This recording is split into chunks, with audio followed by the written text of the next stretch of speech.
When you give the same set of circumstances to a man and a woman and ask them to look at the same situation, you get very different responses. For example, if you said to a woman, you can only have 1 glass of red wine a day because of health reasons, describe what that looks like. Now, if the typical woman responds, she sees herself sitting at a table. The first thing you notice, it's a round table. Women rarely sit at square or rectangular tables in their mind. They sit at a round table because there's no territories. Men like to sit at rectangular tables because you can take a territory. You can have a position. The second thing is the woman has 1 glass of red wine, but she always has a friend, at least one friend, and they're talking. When you say to a man, you can have 1 glass of red wine a day, he gets a different image.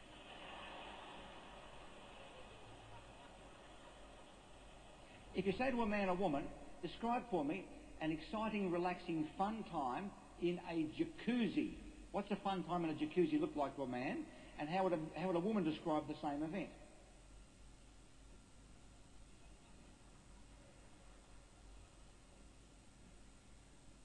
Now, what you're going to look at here today is, first of all, if you like the slides I show you, they will be available for you free on our website. So if you want to go on our website when you go back home, there's the address, peaseinternational.com. Just punch that in, go under the title Slides, and you can download these and keep them for yourself.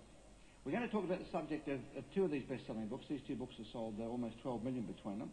And these are all on human behaviour, which talk about the differences between men and women. Now, this is not a politically correct session, by the way. This is very incorrect, because it's fashionable to pretend that men and women, particularly in the workplace, are now exactly equal and are the same, isn't it? It's fashionable to pretend that.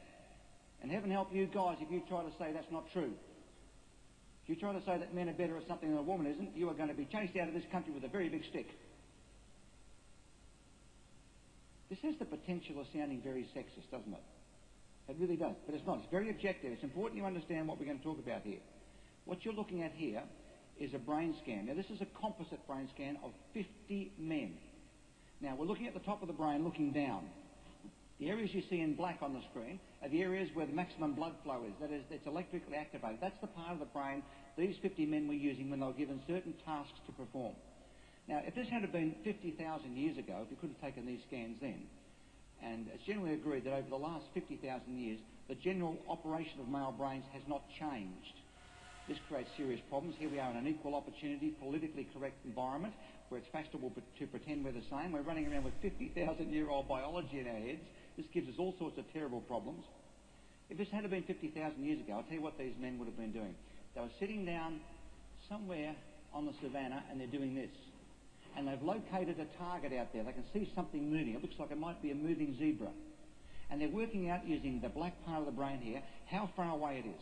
Now they're working out, based on its speed, how fast it's moving. Now they can estimate how fast they've got to run and what angle they have to run at to head it off and to catch it based on the speed it's going. When they get close, they can work out with that part of the brain how far to bring back, for 92% of men, the right hand with a stick or a rock of a certain weight, and based on the weight of that rock at the speed they're going and the speed it's travelling, they can work out when to release it to hit a moving zebra at 30 metres.